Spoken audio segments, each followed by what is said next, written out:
حضرت عبداللہ بن عباس سے مروی ہے کہ نبی کریم صلی اللہ علیہ وآلہ وسلم فرماتے ہیں کہ اسرا کی رات ایک مقام سے مجھے نہایت ہی اعلیٰ خوشبو کی مہک آنے لگی۔ میں نے کہا اے جبرائیل، یہ کیسی اچھی خوشبو ہے؟ تو انہوں نے جواب دیا، یہ فرعون کی بیٹی کی کنگھی کرنے والی خادمہ اور اس کی اولاد کی ہے۔ اس کی شان پوچھی گئی تو عرض کیا، فرعون کی بیٹی کو کنگھی کرتے ہوئے اس مومنہ خاتون کے ہاتھ سے اتفاقاً کنگھی گر پڑی تو اس کی زبان سے بے ساختہ بسم اللہ نکل گیا۔ فرعون کی بیٹی نے کہا، اللہ تو میرا باپ ہے۔ اس خادمہ نے جواب دیا کہ نہیں، میرا اور تیرے باپ کا پروردگار اللہ ہے۔ فرعون کی بیٹی نے کہا کہ میں اس کی خبر اپنے باپ کو دے دوں گی۔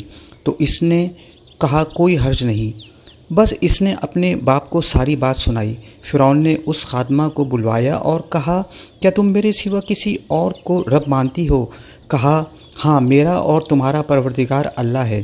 فرعون نے اسی وقت حکم دیا کہ تانبے کی آگ میں گائے کو تپایا جائے۔ جب وہ بالکل پگھل جائے تو پھر اسے اور اس کے بچوں کو ایک ایک کر کے اس میں ڈال دیا جائے۔ اس مومنہ عورت نے فرعون سے کہا کہ میری ایک درخواست ہے۔ کہ اس نے کہا کیا ہے؟ اس نے کہا میرے اور میرے بچوں کی ہڈیاں ایک کپڑے میں جمع کر کے دفن کر دینا۔ فرعون نے کہا، اچھا برے کچھ حقوق ہمارے ذمے ہیں، اس لیے یہ منظور ہے۔ بعد ازیں فرعون نے حکم دیا کہ ایک ایک کر کے اس کے بچوں کو آگ کی طرح تپتی ہوئی آگ میں ڈال دیا جائے۔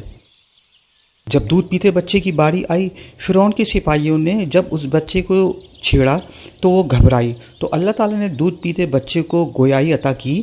اس نے اپنی ماں سے کہا، امی جان افسوس نہ کریں بلکہ آگ میں ڈال دیں، کیونکہ دنیا کا عذاب آخرت کے عذاب سے بہت ہلکا ہے۔ تب ماں نے بچے کو آگ میں ڈال دیا۔